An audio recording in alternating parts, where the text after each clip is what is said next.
Hello everybody, welcome back. Another Ask to Stud. This one is number 12. We've done a solid year of these. It's pretty hard to believe that, man. Once a month, and wow, the questions have just been amazing over this first year. And I look forward to continuing this. I think fans really like it. Numbers are very good. And we just got some tremendous questions. We got some very knowledgeable fans out there. I'm always amazed at them. And so this one here is going to be number 12. And we're in the month of December in 2023, just in case that these are out there for a long time. Just give you an idea of where we are and what time this is. And I think we got another great one group. My man that takes care of it says this is as good or better than any that we've had. So they just keep coming, man, and y'all doing great. I'm looking forward to it. Let's crank this boy up. Our first question is from Sean Whalen. Could Wendell Kulie have been catapulted to a run in the WWE or WCW?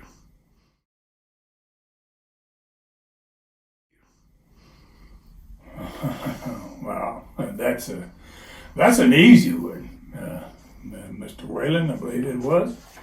That's a very easy one. I think Wendell Kulie could have worked any territory anywhere in the world. I mean, he was a tremendous talent, and we were so lucky to have Wendell get. He came out of the southeastern Gulf Coast territory, lived just outside Pensacola. Kind of just appeared out of nowhere, man, wanted to become a wrestler. And I don't even remember who really trained him. And I'm sure he probably had a lot of training with, I'd say, some of the Armstrong boys. He's probably trained with some of them. He was in that time frame of especially Scott and Steve, about in that time frame. And wow, what a tremendous athlete Wendell was. And a great-looking guy. Wow, he could have been a movie star. He was a very handsome guy, and and he could wrestle his rear end off. Heck yeah, I think either one of those two companies would be darn glad to have him. I can see him drawing money for any wrestling company anywhere in the world, anytime, and he could work on top too. So that's a great question, and I was always blown away by Wendell Kulie the first time I ever saw him work, and I was like, wow, this guy's really got it. I mean, it's truly amazing when you get to see a real talent that it surprises you, and Wendell Kulie was one of those guys. And not only that, but a great person. A tremendous person, an honest person, a hard worker. He treated everybody wonderfully. He was well liked by all the boys and the crews. I mean, Wendell was a big asset to the sport, and especially I was glad to lay our hands on him. Man, we used him in Southeastern. I used him in USA, and I wish he had come along 10 years earlier. To be honest with you, I mean. I think we could have made, Wendell could have been a world champion. Yeah, let's just leave it at that.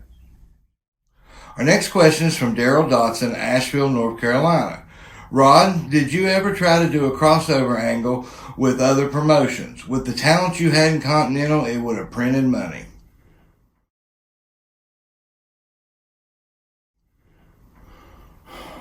Well, Daryl,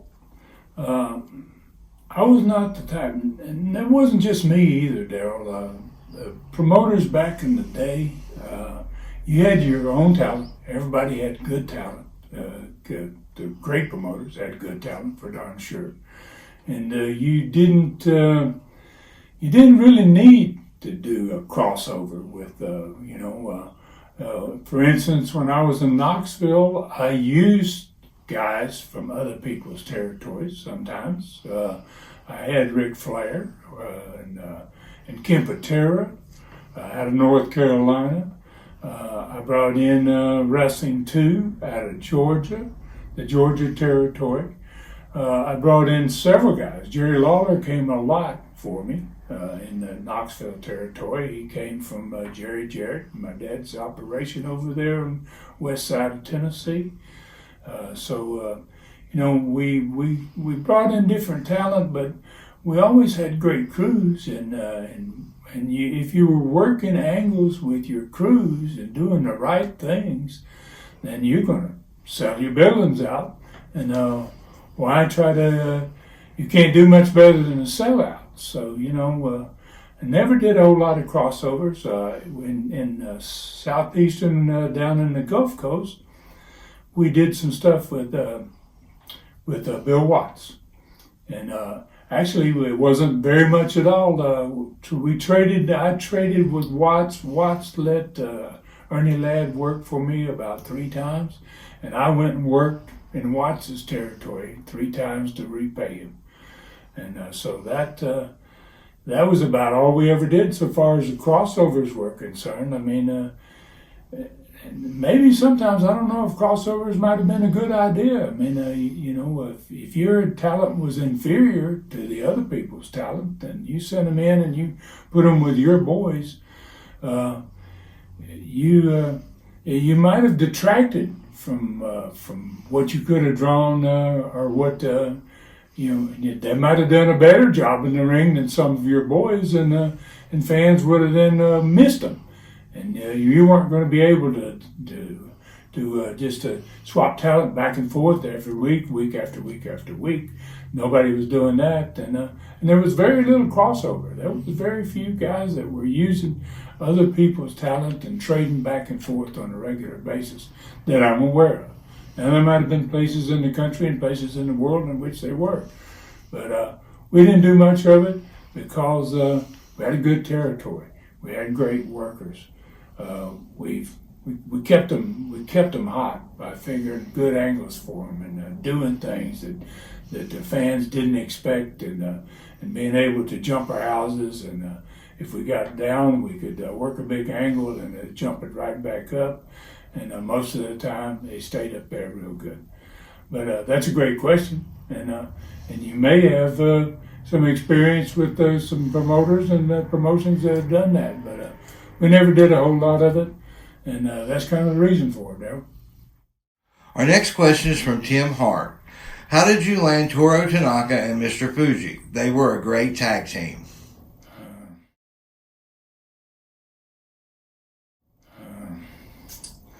Well, Tim, Tanaka came first, and Tanaka came a long time before Fuji came. I believe Tanaka came around the second or third year of Southeastern in Knoxville, probably 1976, 77. And wow, we were lucky to get Tanaka. And we got a lot of great talent, and I think the reason is guys like Tanaka, who had been on top in the big territories, had run the roads and made these long trips, and they were always under pressure to stay on top. And if you got a lot of great talent, it was really hard to stay on top.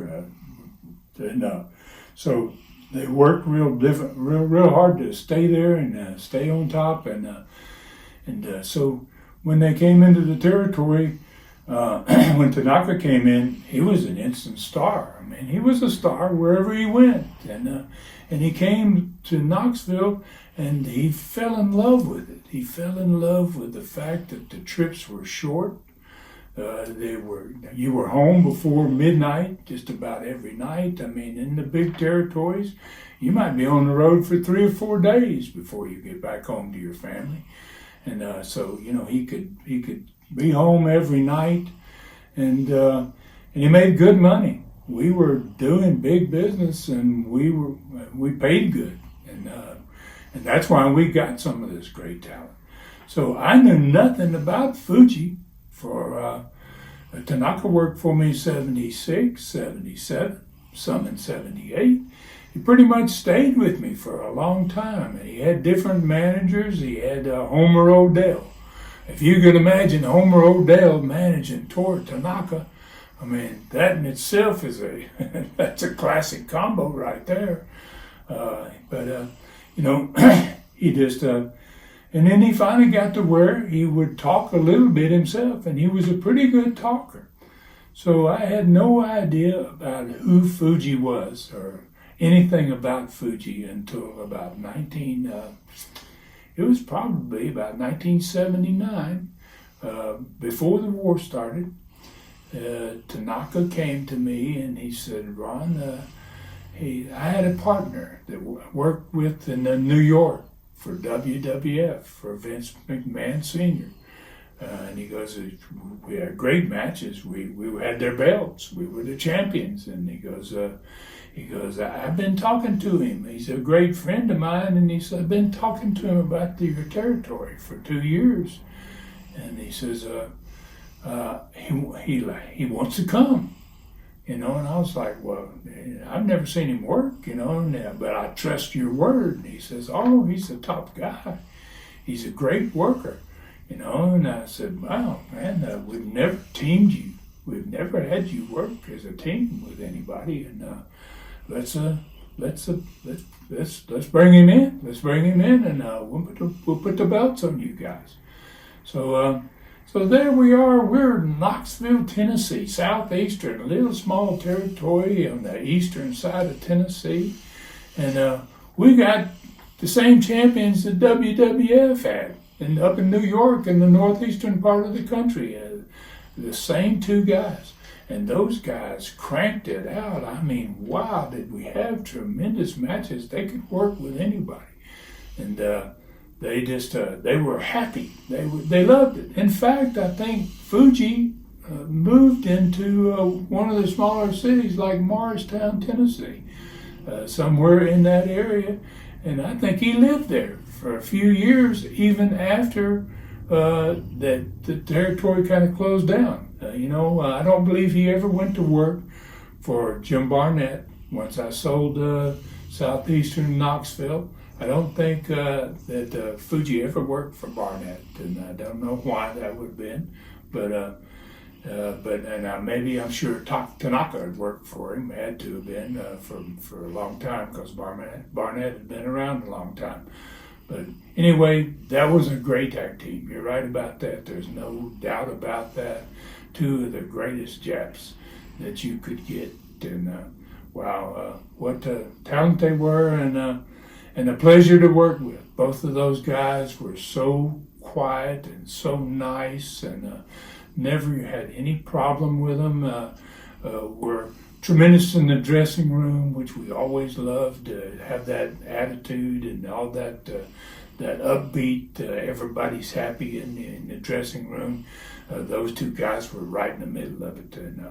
And I got to say, Toro Tanaka made some of the best pineapple liquor that I ever drank in my life. And he used to make it for me, especially. He'd say, Ron, I make a batch. You want some? You know, and absolutely, Toro. Absolutely. Great guys. Both of them great guys. And I'm glad you brought their names up. What a great team they were. It was a pleasure working with them. And I feel honored to have had those type of guys in my territory. Our next question is from JoJo from Tokyo, Japan. I have found your studcast, and I remember your Mama-san came on tour with you in 1983, 40 years ago. Can you tell the story of how Mama-san got all the money from the All Japan tour, from all the boys? Only Mama-san made All Japan tour.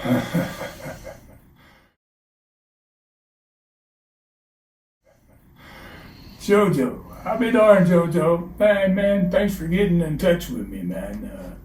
I hadn't seen this, so oh boy, what a great question, man. That's a great one. This is kind of a classic story here.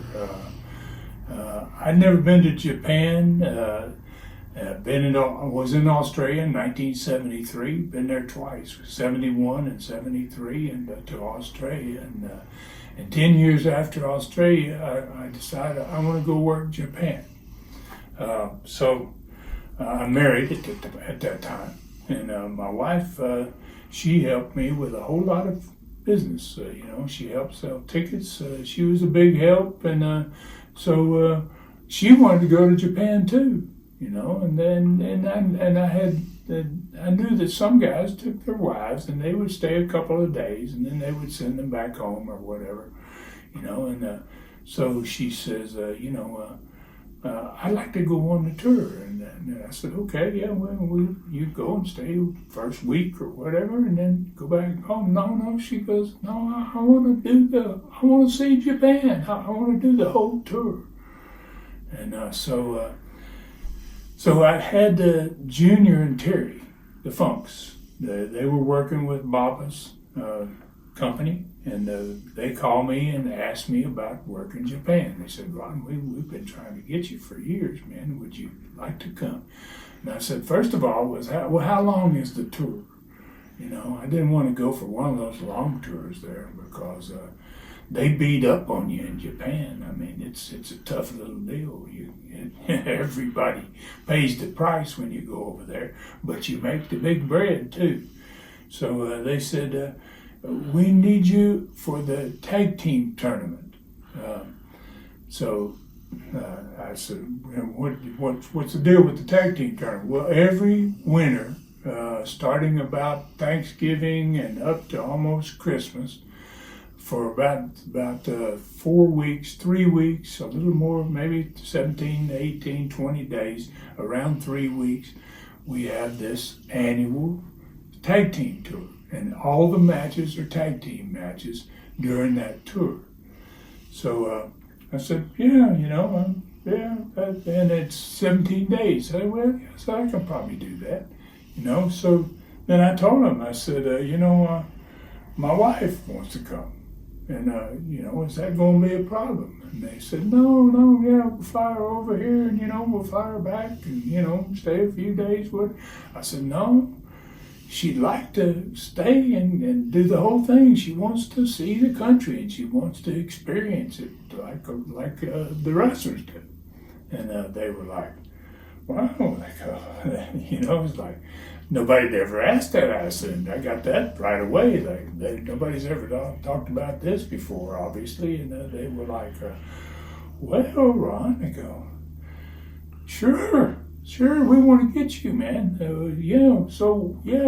We'll buy her the plane tickets and the boat tickets and the bus fares and everything that it takes over here, all the traveling and everything. But they said, Ron, it's tough. I mean, and this tour is in the winter and it's really cold, and a lot of the buildings don't have any heat, and they said. She won't make it. She said, it's flat out. They said, she won't make the whole tour. I mean, no woman could do that. It's hard. I mean, the traveling alone will kill her. So I said, well, guys, let's bring her over there, and if she cans out, we send her home. And so they said, okay. So. The day we flew in, me and her, into Tokyo. And just as a little side note here, so we went to Hawaii, which almost everybody did back in those days. And when I went to Hawaii, before I went there, I had Peter Maiva's wife, who is The Rock's grandmother. The Rock's grandmother heard I was going to Japan, and she said, "Are you stopping here?" And I told my wife we'll spend a week in Hawaii, and we're just going to hang out and see some of Hawaii. And so I told Miss Maiva, I said, "Yes, I am." And she said, "Will you work a show for me?" And I said, "Sure."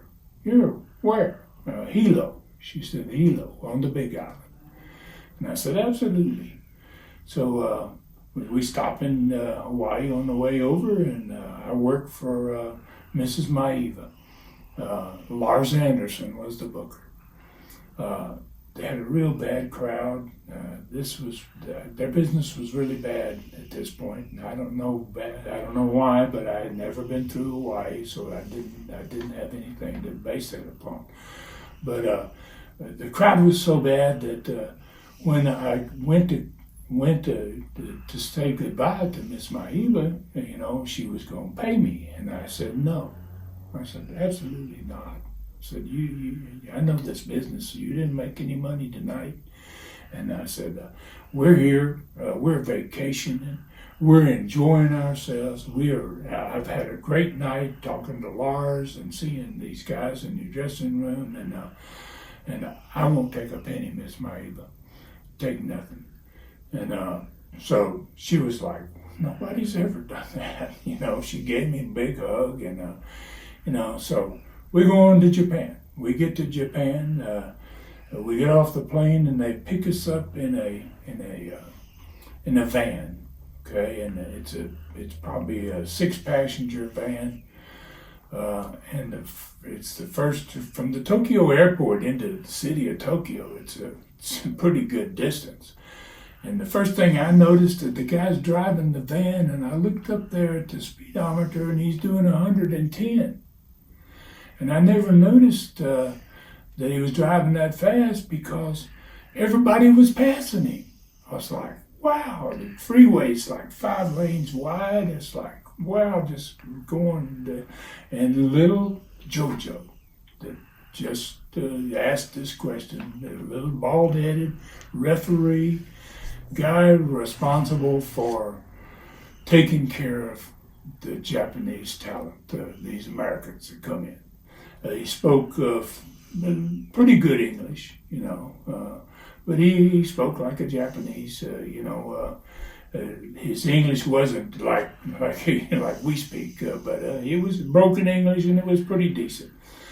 And so when me and my wife come out of the airport to get on the van, JoJo says, you got Mama's son.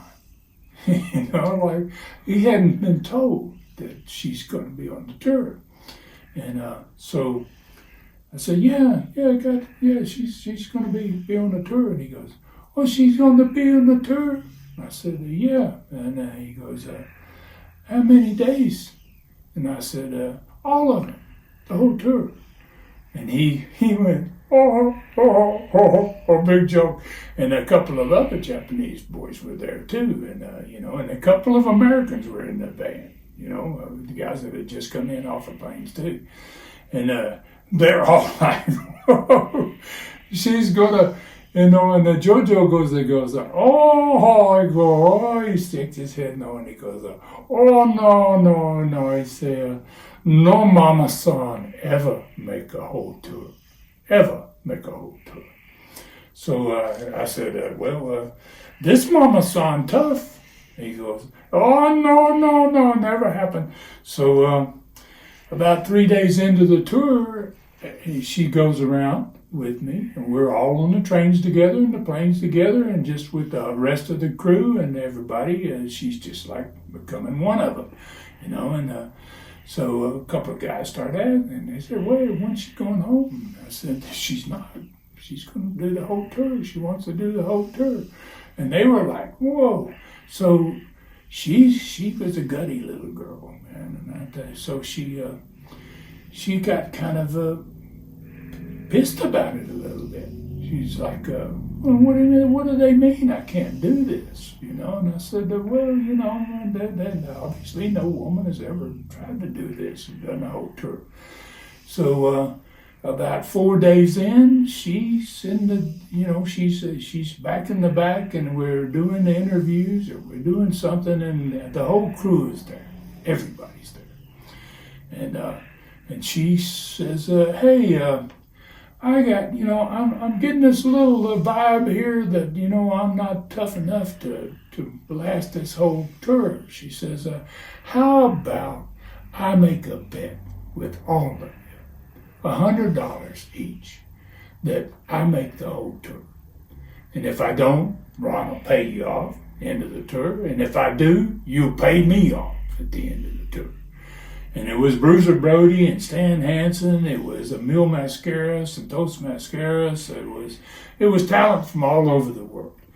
And every one of them jumped on it. They were like, oh, man, this is good. Oh, yeah, we'll take you up on that bet. You ain't going to last. There ain't no way. And so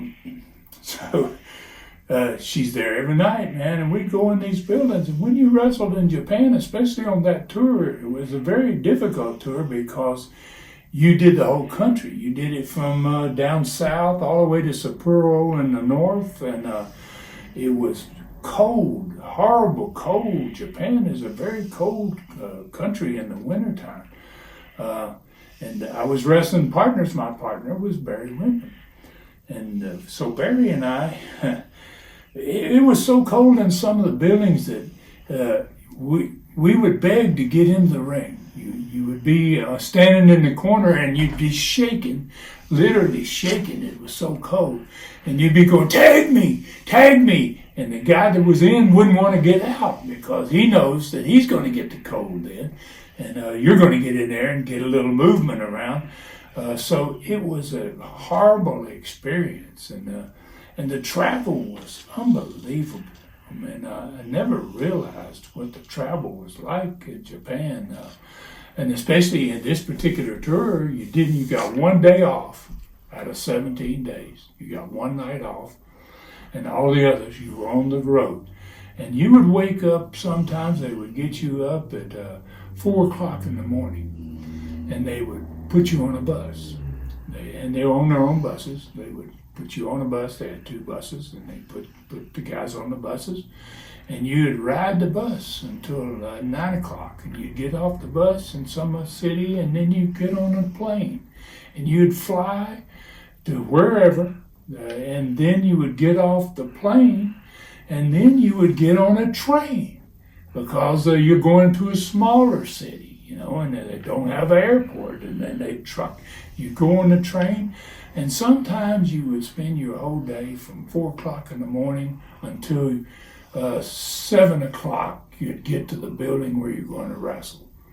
And, you'd eat on the side of the road in these little small places that had just soup and stuff like that. I mean, it was a hard tour. And not only that, then you had to have these matches with these stiff son of a guns like Brody and Hansen and the Japanese boys worked real stiff. Jumbo Tsuruta and Baba. I worked with Baba. I worked with Junior and Baba in tag match. So we went through this entire tour, and so we get to the end of the day, end of the last tour. Everybody's catching the planes going home. And those people that were from another country, she went and personally collected her $100 from. If it was we had a couple of guys from India and, strange countries, and they jumped on the bet, and she said, okay, made the deal, hand out, and they gave her the money.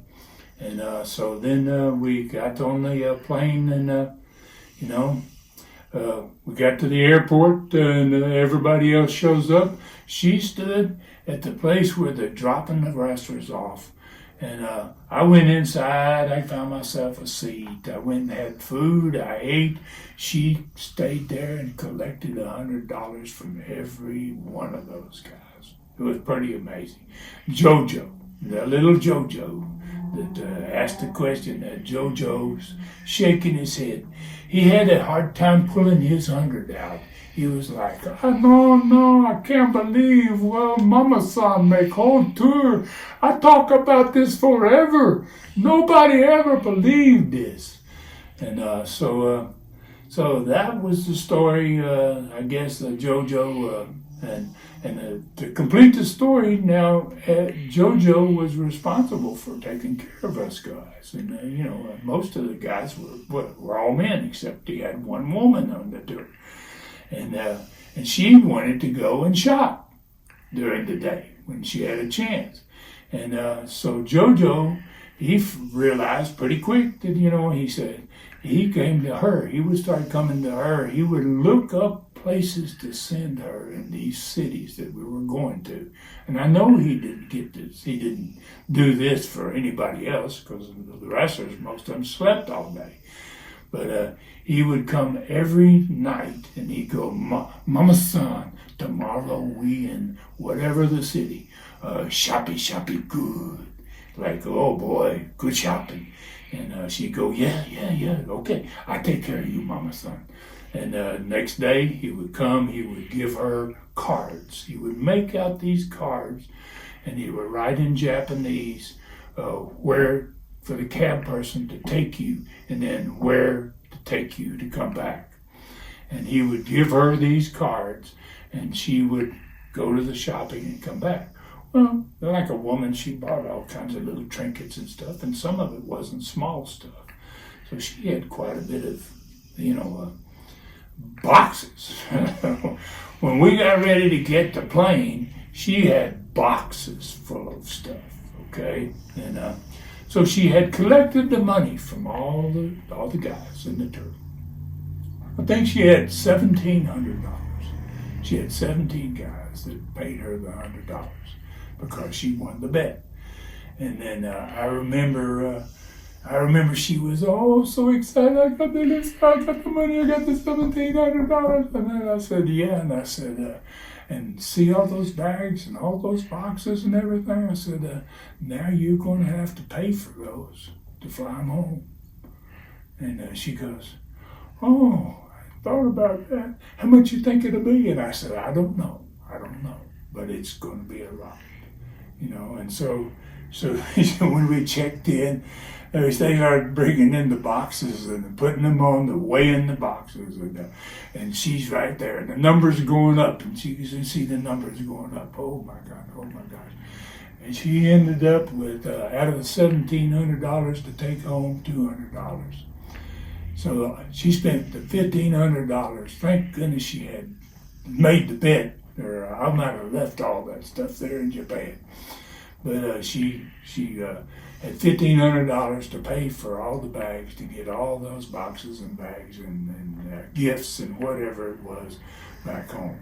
So JoJo, man, I really appreciate you bringing this up, and I got to tell everybody, if you've not listened to any Super Stud cast, I did a Super Stud cast on the Japan tour about everything about that tour, about the matches, all of it, and it's a number 6. It's a number 6 Super Stud cast. It's name of it is Japan 1983. It's $2.99 for almost 3 hours of learning about one of the most beautiful countries, beautiful place on earth, man, just fabulous, but so different than America and what we're used to. It's a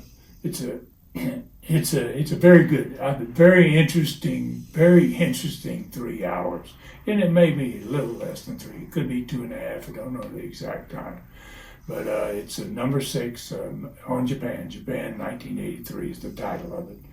And you can go to tnstud.com, my website, and just click on Super Studcast and you'll find it there. And so JoJo, thank you, my man. Good hearing from you again. And thank you for bringing up this subject, because I told this to a lot of people. And, it always gets a great laugh. And then I always tell them that the first guy that shook his head and said, no, Mama-san, not make whole trip, not make whole tour, no way. So, JoJo, I'm sure you're going to hear this, man. You probably, if you can get the Studcast, you're probably going to be able to get the Aston Stud too. So, hope you take a look at this, and hello to you in Japan, my man. Our next question is from Wesley Rogers, Tellico Plains, Tennessee. Ron, I remember you saying the night Sam Bass passed away in that car crash that you were supposed to be riding with him, but on the fly changed your mind. If that wreck never happened, where do you think his career would have taken him, and would you have brought him into Southeastern Championship Wrestling and Continental?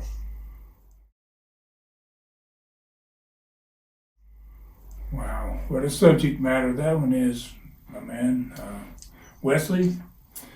Well, Wesley, Sam Bass, let me just talk a little bit about the type of man Sam Bass was. Sam Bass was just wow, he was revered by wrestlers. He was loved and admired by every one of them. And I used to fly into Memphis from Knoxville. Jerry Jarrett needed a good heel. He needed his territory in 1974 and heading into 75 was really doing poorly. And he called me up, and I was just gotten to Knoxville, and he offered me $1,000 a week to work in Memphis every Monday night, going to make me his champion. And so I went there, and that's where I met Sam Bass. Sam had worked, and he lived in Nashville, and he had worked that territory, not just the Memphis side, but Nick Goulis's side, which was, Nashville, Birmingham, Chattanooga. So he, and everybody loved him. Like I said, Sam was a great guy. So finally Jerry realized that I was on all of his TVs, and the TVs were going up there into Louisville, and I wasn't ever going to Louisville. So he said, Ron, would you work Louisville for me some?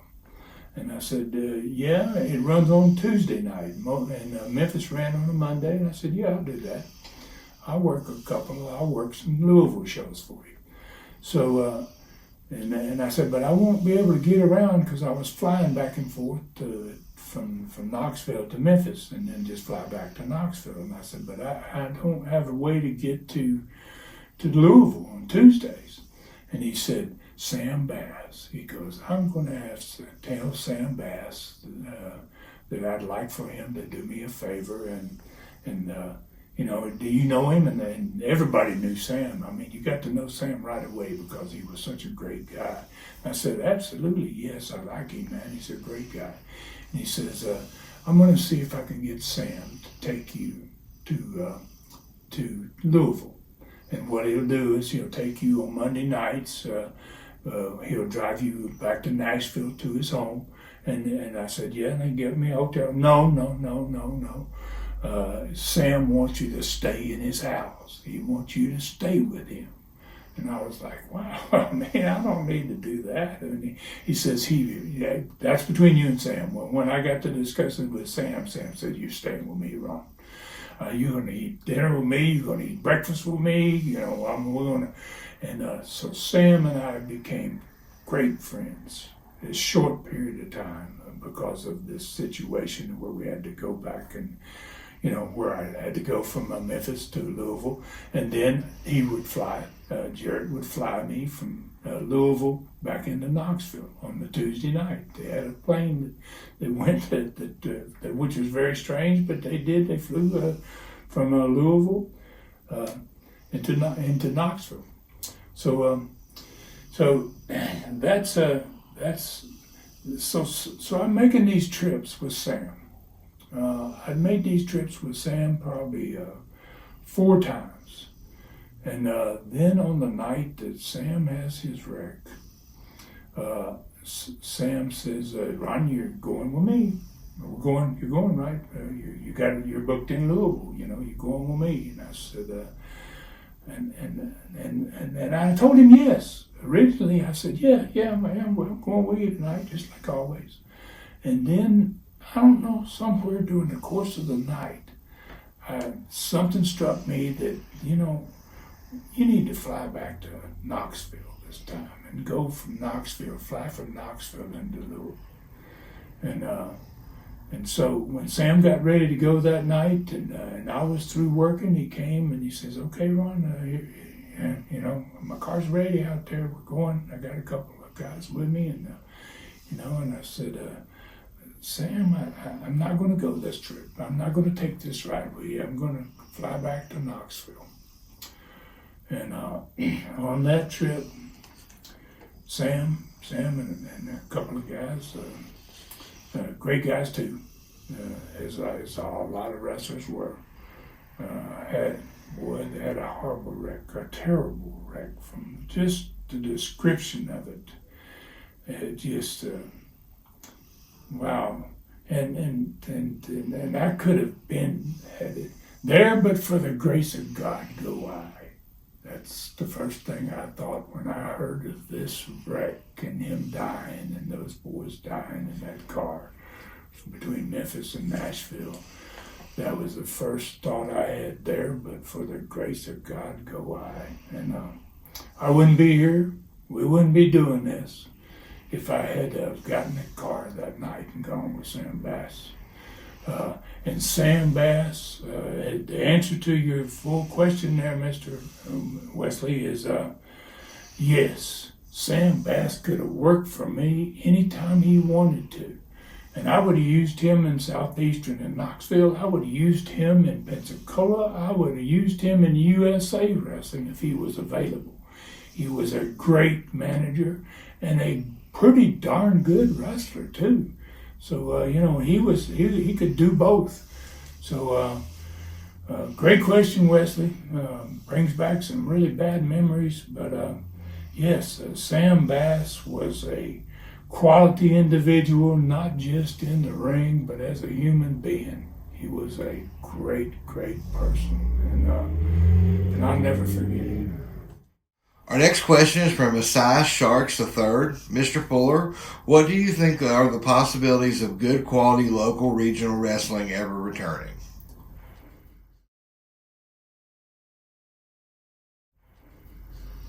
Well, gee, I get asked that question quite a bit. I don't think there's a real good chance that it will ever happen for you. And there's some obvious reasons why I believe that's the case. First of all, nowadays, no one, and there are a few companies, and I have to be honest with you, I don't watch WWE, I don't watch A&E, I don't watch the NWA, I don't watch these new companies. But I do believe that none of them are ever going to have the exact style of wrestling that we had before Vince got hold of it and decided to change it to flip, flop, and fly instead of go out there and have a good match and do some things that look real and make sense. I don't, and if you don't have that basic formula, how can you ever have the great wrestling again like it was in a regional manner, like we were with Southeastern and with USA and all these little small? And I don't know. I realize that there are fans out there that say, "Oh, I really miss my wrestling. I really miss my wrestling." But I also know that there's a lot of places running wrestling around the country, and they're not drawing. Nobody goes because it's not the same. It's not the same wrestling. And I hate that, Asias. I mean, it's a shame. It's a darn shame if Vince hadn't gotten control of the business and it could have kept going like it was. Wow, there's no telling how good it could be now. But that's not the case. And to be able to form anything on a regional basis, you've got to. You got to have some wrestlers that can wrestle. And they don't teach wrestlers to wrestle anymore. They teach wrestlers to flip, flop, and fly. And, that is not wrestling. And so for those older folks out there and older fans out there, they know exactly what I'm talking about. I get it all the time, Ron. Wow, it's just not the same. And it is not the same, and I don't believe it will ever be the same again because nobody can train it. Nobody can train guys to do that anymore, and And that's a shame. It's a darn shame for the sport. It's a darn shame for the fans. And it's a real shame for the old school fans. I mean, the younger people, that's all they know. And what they see is on YouTube. Sometimes they see these old matches, these classic matches, man, and I wonder if they talk to each other about it and go, did you see that match between Harley Race and so-and-so? Wow.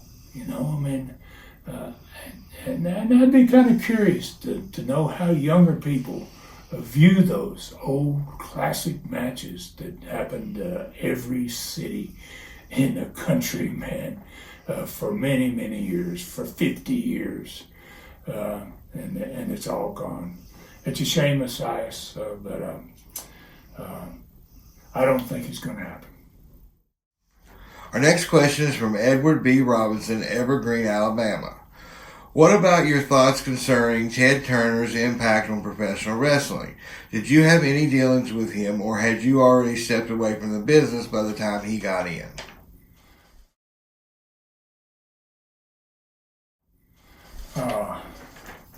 Wow. Edward,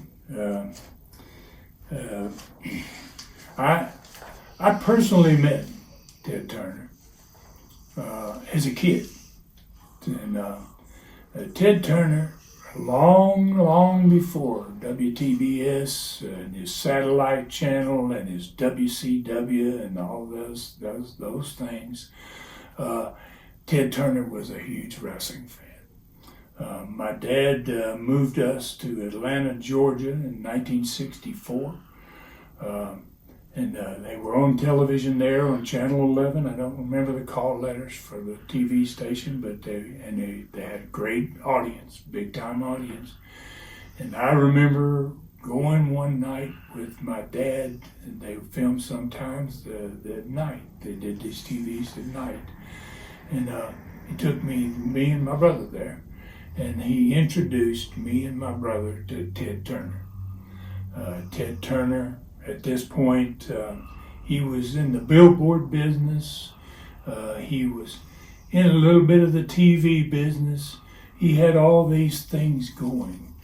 But the big thing he had, then he tried to, and I remember my dad and I, and I'm going to start out with Ted Turner here, Edward, but I will get to what you wanted to know here before we finish with it. But my dad, I remember my dad one Sunday morning, I was a senior in high school. He set me down at the table. We had breakfast, and we got to discussing Ted Turner, and Ted Turner wanting to get my dad involved with him. He said Ted really likes me, and he thinks I'm pretty sharp, and he's into all kinds of things, and he wants me to go in business with him. And I was like, yeah, well, what's that all about? And he says, he talked to me. He must have had a conversation with him a couple of days earlier. He said he talked to me about something called cable TV. And I'd never heard of it. Nobody'd ever heard of it. This is 1966, right? And Ted's about to, he's about to get big time in television. And so, my dad tries to explain to me, but he couldn't really figure. He says, according to Ted, he goes, imagine this, he says, people will be able to watch 50 or 100 channels. And I was like blown away. I'm like, are you kidding? I mean, how's that possible? Well, I don't know, but he says Ted's got this, he says it's going to happen. It's going to happen, right? So that's I did meet Ted. My dad was tight with Ted. Really tight with Ted, and my dad is one of the reasons that Ted became he did the WCW deal, and he won. He owned his own wrestling company. He had always wanted to own his own wrestling company, and he did a pretty darn decent job with it too. That was back in the day when wrestling was still a little bit of wrestling, and so Ted did a pretty decent job with the people he had. He hired Rob. Rob was his, he was his Colonel Parker, So I am familiar with Ted, and I really think Ted did a very decent job with WCW. I used to watch a little bit of that when I retired, and I went to the Florida Keys after I had my hockey teams, and I lived in the Florida Keys, and I would watch WCW show because Rob was on it, Jimmy was on it there as a crazy son of a gun, Bunkhouse Buck, and Slater was on it, and Kevin Sullivan was on it. It was all my old buddies and everything. They were all, they were all still in it, and But yeah, that's kind of my deal with Ted Turner. My dad had a lot of respect for him, and I think Ted had a lot of respect for my dad too as well. Probably I think it was a bad thing when Ted got out of wrestling. Then it just kept going further and further away from what it had always been. Our next question is from Glenn Davis Centers, Pikeville, Kentucky. What kinds of guarantees did you have to make to bring in someone like the Sheik, Andre, or Abdullah the Butcher, such as money, room, airfare, etc.?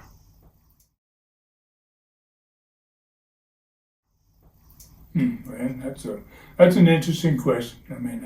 And you mentioned three guys there that got used by a whole lot of territories. You usually had a different deal with each one of them. Andre's deal was, I paid Vince Sr. Money for Andre when he came in for me. Andre would pay for everything, and then I would send a percentage of the gate to Vince Sr., and then Vince Sr. would be responsible for taking care of Andre. I didn't actually pay Andre, basically, is what it was. I used the Sheik a couple of times, and the Sheik was a different animal. The Sheik owned his own business.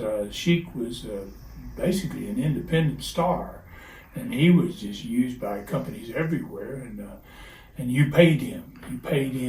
He would get his hotel. He would get his airfare if he flew, and then he would get a payoff. Abdullah, same as Sheik. Abdullah was a national star.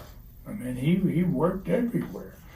Who I just saw recently, man. Not more than about 6 months ago, I had a great conversation with Abdullah at a little show I went to, and it happened to be Abdullah was there.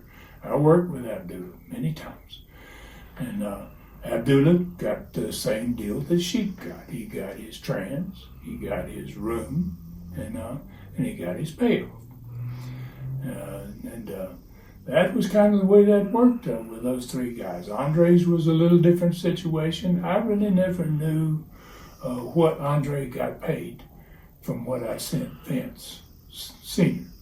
But I assume Andre got paid pretty well because Andre loved to work for me. He loved to work in my territories because everybody was so upbeat, and he says, "Ron, you've got the greatest territory in the world."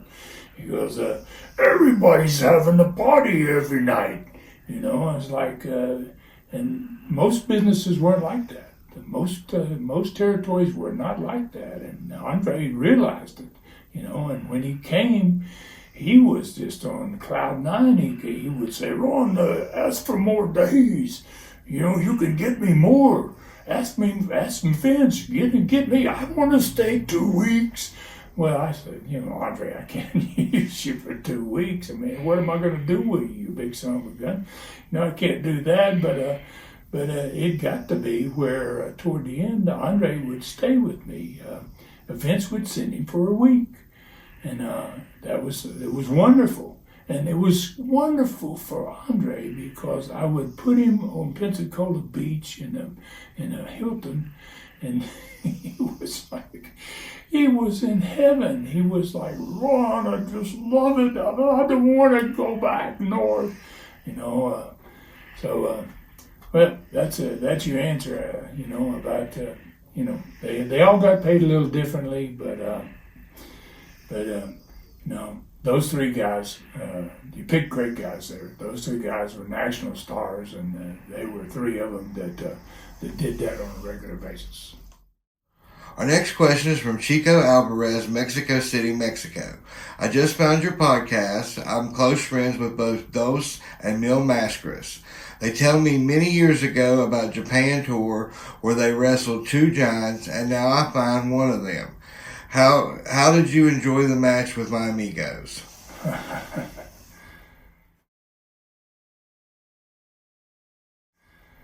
Mr. Alvarez, wow, Mexico City. Jeez, man.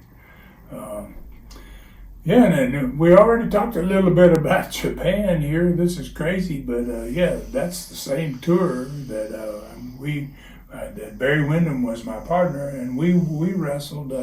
And it seems like it was the last night we wrestled in Tokyo. It was the only night we wrestled in Tokyo.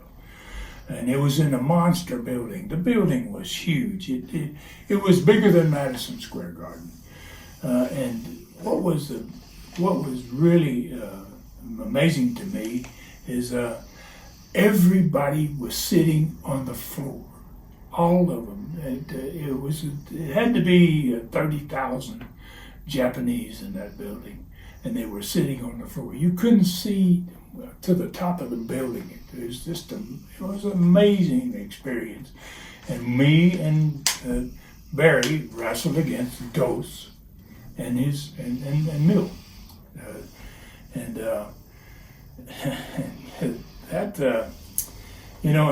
I guess we were giants to them. And I'm sure that's what they said when they came back. And this guy knows them, obviously, they said we wrestled two giants. I mean, I'm 6'9", and Barry's about 6'5". So, and those boys were kind of small, kind of short, right? And they work in the completely different style of wrestling than anybody. Mexican style is unique, and it's very difficult for a big guy to wrestle with those guys. It was a little bit difficult, and they didn't speak good English, so you never knew what they were going to do, and. So if they grabbed you and they took your arm and they shot you into the ropes, they would call a spot, but they would call it in Spanish. And me and Barry didn't speak Spanish, so when you got shot into the ropes, you're coming off and you have no idea what this guy's going to do to you, and they do some. They either attack your legs or they couldn't drop kick us in the head like they would normally do because they couldn't get up that high. So it was an odd match and a strange match. It happened to be the last match of that Japan tour, and a very interesting match nonetheless, as most of them were during that old tour, but. I can see that those guys would tell you that we were giants, and I don't know how you find my podcast. I mean, I know my podcast is. I know that people in India listen to my podcast, and I'm not sure how all that happens. I don't know how it gets out there, and I had no idea it was down into as far south as in Mexico City. I know. That they can get it in Japan. I have quite a few fans and people that tell me, they hear my stuff, and great question though, and I'm glad you asked, and I just Dos and Mil Mascaras, two of They were the primo Mexican wrestlers, maybe the most famous two of all of them.